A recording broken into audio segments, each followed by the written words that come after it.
Testing, testing.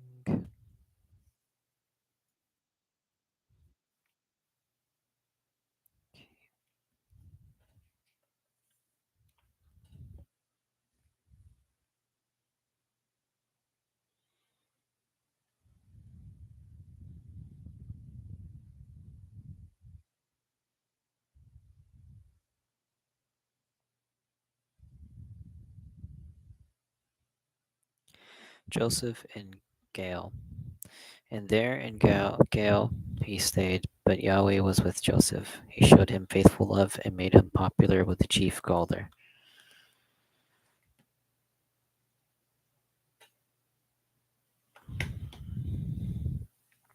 The chief gaoler put Joseph in charge of all of the prisoners in the gaol, making him responsible for everything done there. The chief gaoler about putting did not bother about anything put in his charge since Yahweh was with him. And Yahweh made everything he undertook successful.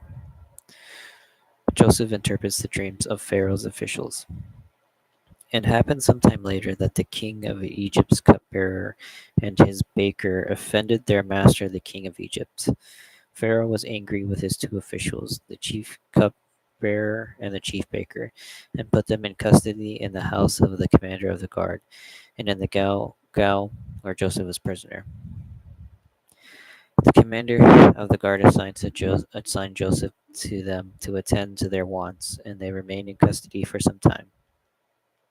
Now both of them had dreams on the same night, each with its own meaning for the cupbearer and the baker of the king of Egypt, who were prisoners in the gaol.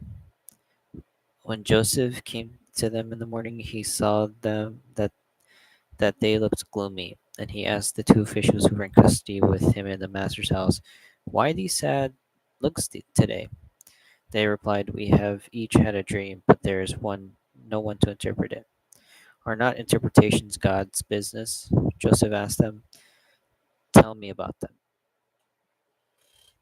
So the chief cupbearer dreamed his dream to Joseph, telling him, "In my dream there was a vine in front of me. On the vine were three branches. No sooner had it budded than it blossomed, and its clusters became ripe grapes.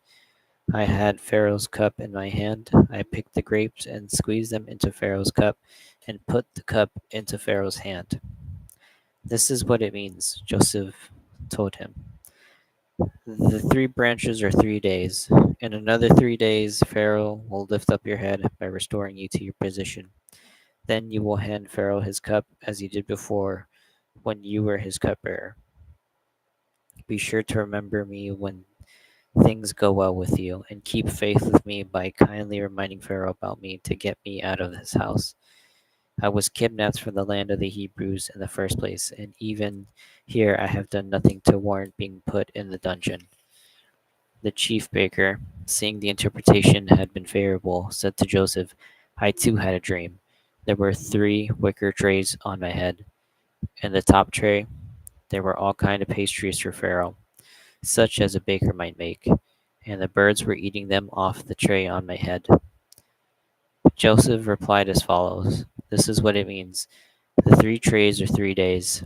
In another 3 days, Pharaoh will lift up your head by hanging you on a gallows, and the birds will eat the flesh off your bones." And so it happened.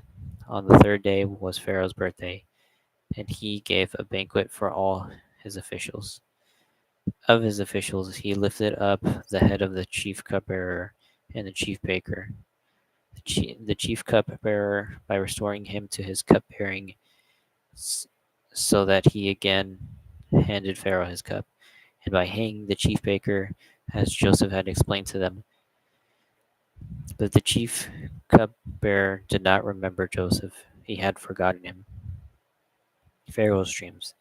2 years later, it happened